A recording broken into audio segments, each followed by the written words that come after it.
Hi, Kathleen here, and welcome back to Wednesday Wisdom. We're going to be pulling a card from the Sacred Path Cards deck based on Native teachings and finding out what it is that we need to know for this week. And last week we pulled the Rites of Passage card, which was all about change. So chances are you went through some kind of change this past week, whether it was physical with a job or a relationship, or it could have been more about your perspective, maybe the way you see things. But let's see what this card this week is going to tell us. And remember, if you like these messages, please, push the like button or subscribe. I really appreciate that. All right, so let's get centered and ask what it is that we need to know at this time and see how we can apply the lesson into our week.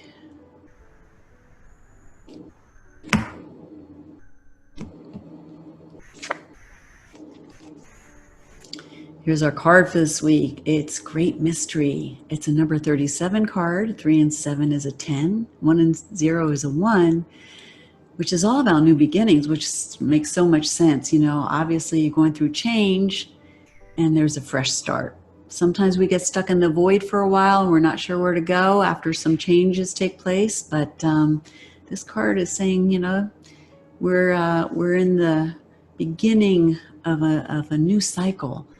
So here we go, and it's all about original source. When we say great mystery, we're talking about the creator of the universe. The Native Americans would see the great mystery as what we might refer to as God, Allah, Yahweh, whatever. But they say, hey, it's a creator of the universe. You can call it what you want, but it's a mystery. So they refrain from giving it a specific name. But basically saying that the great mystery lives in everything, is everything, has created everything in beauty and harmony and interdependence. And so when the boat people came in and described what they called the white god to the Native Americans, the Native Americans were a little confused because they said it sounded kind of limiting, like a superhuman that could get angry or jealous. But the great mystery seems a little more expansive, which the boat people really didn't understand. But great mystery has created every two-legged, which is what we are as humans, with a common mission, and the common mission being that we want to learn to be equal contributors to the whole, right? We are here to discover who we are, why we're here, what is our uniqueness, what are our talents, and how can we use them, especially to serve the world, okay? And so that we, because great mystery lives in us, in our heart space, it's not separate from us, we are co-creators.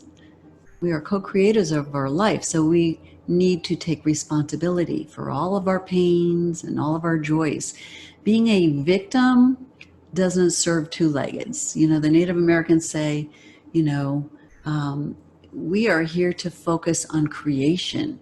If we want change, we need to focus on what we do want, not on what we don't want. So it's time to drop the blaming and the shaming and the pointing the finger, because it doesn't solve anything.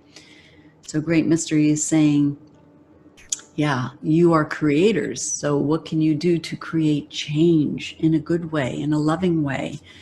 So that's what we need to take this message into this week. What can we do to focus on how we want to create more peace and love in our lives? Okay. What can we do to tap into great mystery in our heart to really know who we are? What is our uniqueness? What is our truth? And how can we express it? We need to listen. So it's a really great week to listen to great mystery and give gratitude for all that we do have. Okay, instead of getting stuck in that victim role and thinking about what shouldn't be. It's about really looking at what is and trusting, really trusting and believing that everything is on schedule. You know, there's a divine plan here, and we have to trust that all is well. So that is our card for this week. Great mystery. So have a great week. This is Kathleen McGinley from Heart Rock Healing, and I will check back with you next week for some more Wednesday wisdom. Namaste.